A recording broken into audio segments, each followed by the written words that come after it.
अस्सलाम नाज़रीन, doctor Danish real focus के साथ हाजिर है। आपको आज एक बड़ी ख़बर आपको मिली होगी कि कोई 48 खरब की जो है वो आपका मालियाती जो फ़र्क है, ख़सारा है, वो सामने नज़र आया है। 48 खरब रुपए और 29 खरब रुपए सिर्फ सेल्स टैक्स पे। तो पाकिस्तान के वज़ीर आज़म ये ऐलान तो कर रहे हैं कि पाकिस्तान का 48 खरब का शॉर्टफॉल है, ख़सारा है, फ़र्क है, मुख्तलिफ चीज़ें बताई हैं। तो इसके ज़िम्मेदार कौन हैं? खुद शहबाज शरीफ हैं, नवाज शरीफ हैं, आसिफ अली जरदारी हैं और इमरान खान हैं। इनकी मेन हुकूमत है रही है 40 साल की। 3 दफ़ा वज़ीर आज़म नवाज शरीफ रहे हैं, 4थी दफ़ा बनना था। पीपल्स पार्टी 2-3 दफ़ा रही है। शहबाज शरीफ साहब दूसरी दफ़ा हैं। इमरान खान आ चुके हैं। इन ही लोगों के दौर में 40 साल में ये 48 खरब का शॉर्टफॉल है। तो ये शॉर्टफॉल क्यों नहीं होना चाहिए? क्या आवाम की वजह से? क्या आवाम ने शॉर्टफॉल किया है? क्या आवाम ने ये फ़र्क किया? क्या आवाम ने ये गलती की है? ये गलती इस हुकूमत की है, इन हुकूमतों की है, और इसके जवाबदेह यही लोग हैं। मियां नवाज शरीफ, शहबाज शरीफ, आपके इमरान खान और आपके आसिफ अली जरदारी। आप शामिल कर लें जुल्फ़िकार उनको भी, आपके जनरल मुशर्रफ साहब को भी बुला लें, उनको भी, यूसुफ रज़ा गिलानी, शाहिद खाकान अब्बासी, जमाली साहब, उनको भी शामिल कर लें। तो इन हुक्मरानों की, इन हुकूमतों की, इन्हीं लोगों की गलतियां, मैंने एक बताया था, कोट किया था किसी माहिर माशरत को कि 88-80 हज़ार अरब काले धन तैयार है उसको सफ़ेद करने के लिए, लेकिन नहीं करते। क्यों नहीं कर सकते? कि उन माफियाज का है जो पार्लियामेंट में बैठे हैं, उन माफियाज का है जो हुकूमत में बैठे हैं। अरे भैया, हुकूमत, ये माफियाज का नाम लेकर आप अपनी जान क्यों छुड़ाते हैं? इन माफियाज को टिकट तो आप देते हैं, आपके टिकट पर ये पार्लियामेंट में आते हैं, मिनिस्टर बनते हैं, वजीर, बड़े बड़ी पोस्ट लेते हैं, बड़े बड़े ओहदे लेते हैं, बड़ी बड़ी कमेटी के चेयरमैन बनते हैं ये आप, और इन पर टैक्स लागू नहीं करते आप। ज़राअत के इनकम पर टैक्स नहीं, रियल इस्टेट पर टैक्स नहीं, आपके ट्रेडिंग पर टैक्स नहीं, किस पर टैक्स नहीं? सर्विसेज सेक्टर पर टैक्स नहीं। एक सोनार सोने वाला अगर वो लॉस में भी जा रहा है तो वो आपको वो दे, टैक्स दे, लेकिन एक ज़राअत की इनकम पे अरबों रुपए कमा रहा है, उस पर टैक्स नहीं। ये है असल बदमाशी। और इनके ऊपर हाथ इसलिए नहीं डाल सकते कि इन्हीं के पैसों से ये जितने बड़े लीडर्स हैं ना, ये चल रहे होते हैं, इन्हीं के पैसों से इनको अयाशी दी जा रही होती है, इन्हीं के पैसों से ये इलेक्शन लड़ते हैं। तो फिर ये कैसे इनसे छीन सकते हैं? वो निगरान आई थी, वो निगरान में भी जो वज़ीर आज़म था वो इसी का हिस्सा था। लोग कहते हैं निगरान कैसे करेगी? अभी वो मांग रहे हैं, सेनेट का टिकट मांग रहे हैं, अपनी वजारत फिर से मांग रहे हैं, फिर जा रहे हैं, फिर मुख्तलिफ जगहों पर लोगों से कौन देगा?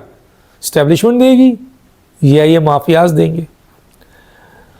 तो किसकी जिम्मेदारी है जो वज़ीर आज़म ने ऐलान किया? सिर्फ ऐलान किया तक, आज भी बेचारे जो गरीब हैं मर रहे हैं, पिस रहे हैं, तबाह हो रहे हैं।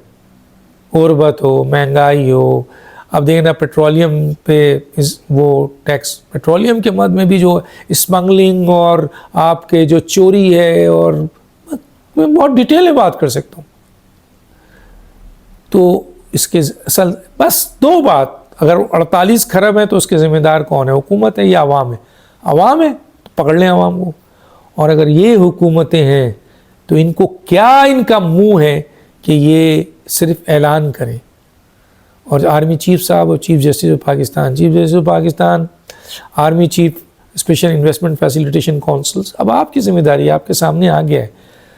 तो इन हुकूमतों के जिन्होंने पाकिस्तान को 48 खरब का सिर्फ मुख्तलिफ चंद टैक्स में नुकसान दिया है। अभी तो मैंने 80,000 अरब की बात की, मैंने आपको 1100 अरब की बात की। ऐसे बेतहाशा लो। आप डॉक्यूमेंट अपनी इकॉनमी को नहीं करते, क्यों? क्योंकि ये सारे पकड़े जाएंगे, काले, इनके सारे के सारे काले धन सामने आ जाएंगे।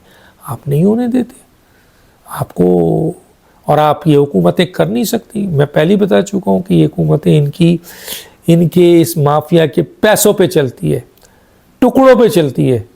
तो फिर, और इनका हिस्सा है ये, वो भी खिलाते भी हैं, इनको भी खिलाते हैं। किसी को बुरा लगे भला लगे, हमें परवाह नहीं।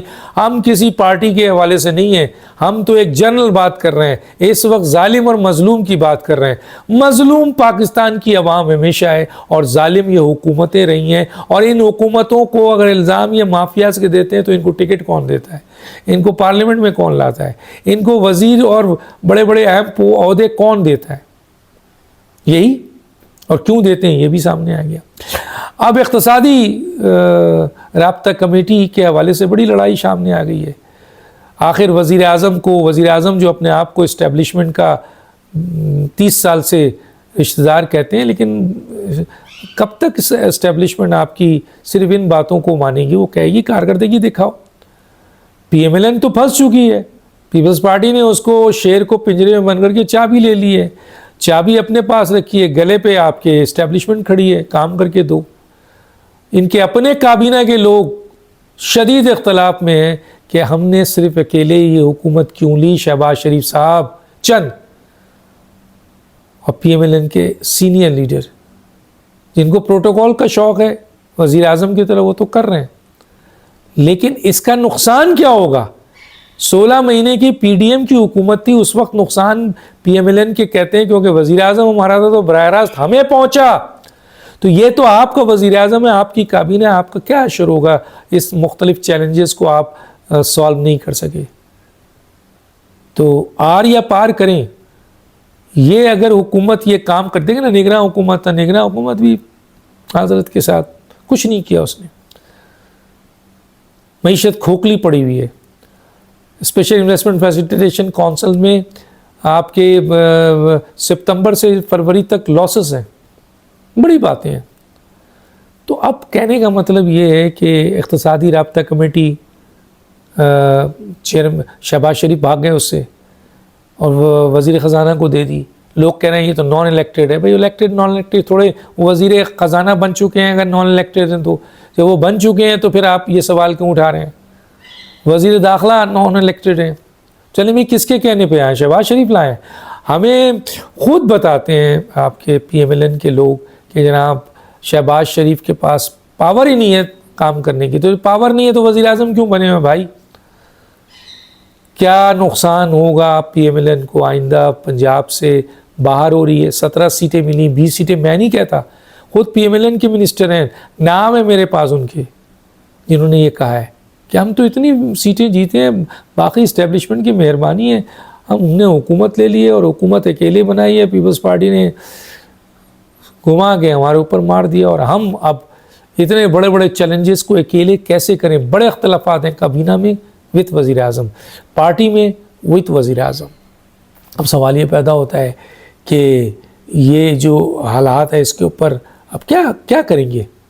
क्या करेंगे? आपका ये जो आपके वो हैं वज़ीर आज़म साहब, वज़ीर आज़म के इख्तलाफात बढ़ते जा रहे हैं। इस्टेब्लिशमेंट से वज़ीर आज़म के इख्तलाफात हो गए, 30 साल से इस्टेब्लिशमेंट के साथ ही, लेकिन इस्टेब्लिशमेंट कब तक पालेगी? कुछ रिजल्ट दो भाई, कुछ काम करो। इस्टेब्लिशमेंट को रातों रात कहा गया, इस्टेब्लिशमेंट ने रातों रात कहा शहबाज शरीफ साहब ये वज़ीर होगा, ये वज़ीर होगा, ये चीफ मिनिस्टर होगा, ये फलां होगा, ये कमेटी का वो होगा, फलां होगा। शहबाज शरीफ साहब ने कहा yes sir, yes sir, yes sir, और शहबाज शरीफ ने कुछ फैसले अपनी मर्जी से करना चाहा तो वहाँ इख्तलाफ पैदा हो गया और फिर दुनिया ने देखा कि जी शहबाज शरीफ ने रातों रात अपने फैसले चेंज कर दिए। पीपल्स पार्टी, शहबाज शरीफ कहते हैं हम PIA को नचकारी करेंगे, पीपल्स पार्टी कहती है हम नहीं होने देंगे। ये ताकत किसकी है? हुकूमत की या पीपल्स पार्टी ने? आपने तो हुकूमत बना के आपको खामोश हो जाना चाहिए।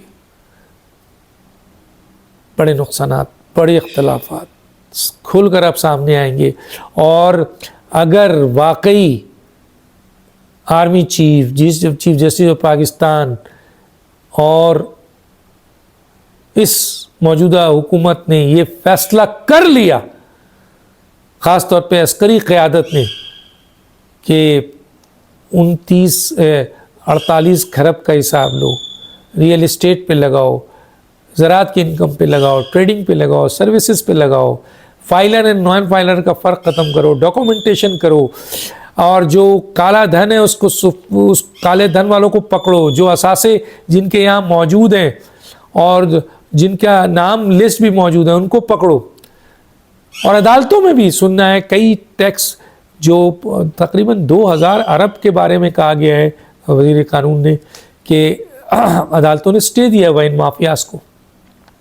और 6 महीने से ज़्यादा 1992 से है, 6 महीने से ज़्यादा फाइनेंशियल मैटर पे कोर्ट स्टे नहीं दे सकती है। इन माफियाज की ताकत देखती है, क्योंकि इन माफियाज में अदालतों में मौजूद जजेस भी इनका हिस्सा है, सबको पता है, मैं सबकी बात नहीं कर रहा।